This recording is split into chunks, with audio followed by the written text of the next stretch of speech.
You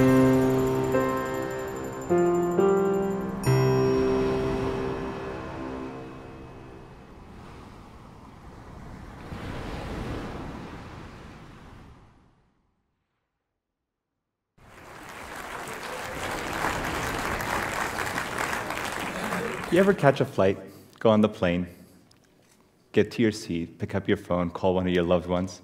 Hey, Mom, just letting you know I made the flight, everything's okay. About to take off, I'll call you when I land, love you. Pretty normal stuff, a lot of people do it.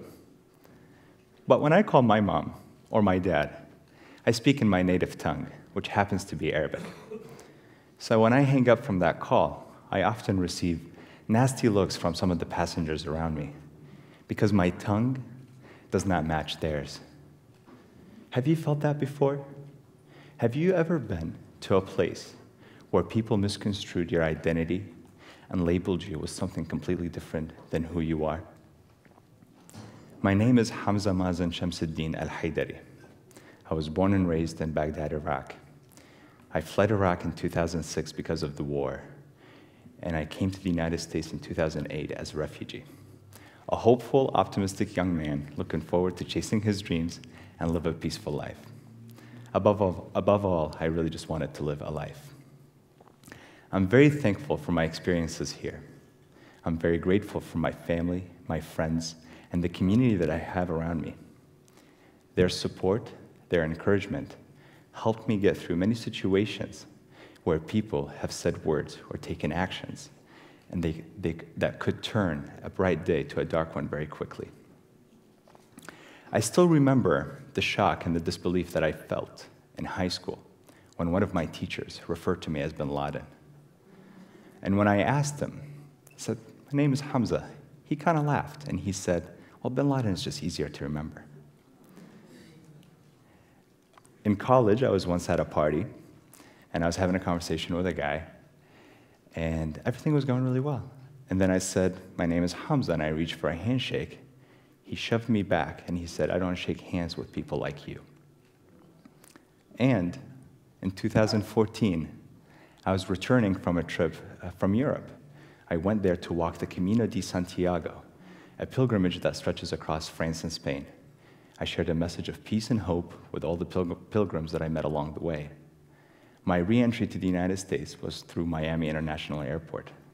I was held and detained by TSA for hours. They made me miss my connection flight. But that's not very important. They asked me a series of very humiliating questions, and one that I'll never forget is, "How do I know you're not a terrorist?" Recently, I had to go through several surgeries to overcome a challenging medical condition. To celebrate my health, my parents wanted to throw a big party at their house. Our neighbors of 8+ years saw that some of our guests were wearing hijab and could listen to some of the music that was playing, which was in Arabic. They started throwing eggs at our guests and continued to do so from over the fence where our guests were sitting. These situations continue to happen today. They continue to happen to a lot of many people. And I often wonder how much more difficult it would have been for my experience had I spoken English with a thicker accent? Or how much more difficult would it be if I had darker skin? What if I was in a different size and a different shape? How much harder would it be if I was a woman? Now, I've always been one that's been involved in the community since my early days here. My very first job in the United States, I was a lifeguard. I worked at a local community pool. I continued to work in the community, and I continued to work in the emergency response field for a few years after that. I had saved more lives than I can remember, and I have put myself in danger to save others more than I can count. Yet, somehow, one way or another, racial slurs somehow, some way found their way to me. And I've always taken it in stride. And I just think to myself, really? I just saved your life, man. And what's so frustrating to me is that all these labels and all these stereotypes that people associate with me are completely false. They don't even square with my practices, my identity, and my culture. Iraqis are often associated and stereotyped with terrorism and violence. which is very ironic because Iraqis have been targeted by violence and terrorism for years. Iraqis are the ones who fought terrorism when ISIS emerged onto the globe, and they fought them, and we defeated them. And we continue to fight against terrorism to make sure it does not infiltrate our country.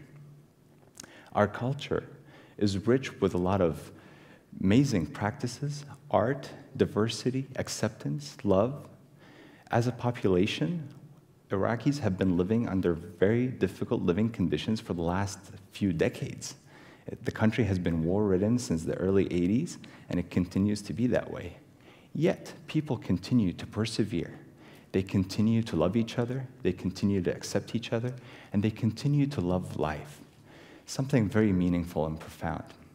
If you look at it as a population, it is filled with amazing and talented artists, authors, scientists, doctors, and just about every role you could think of that you would need to build a good community. Today, there are protests that are going on in Baghdad and all over Iraq against corruption. And they have been going on since October 1st. They have been peaceful, and more than 400 casualties have occurred and over 20,000 injuries.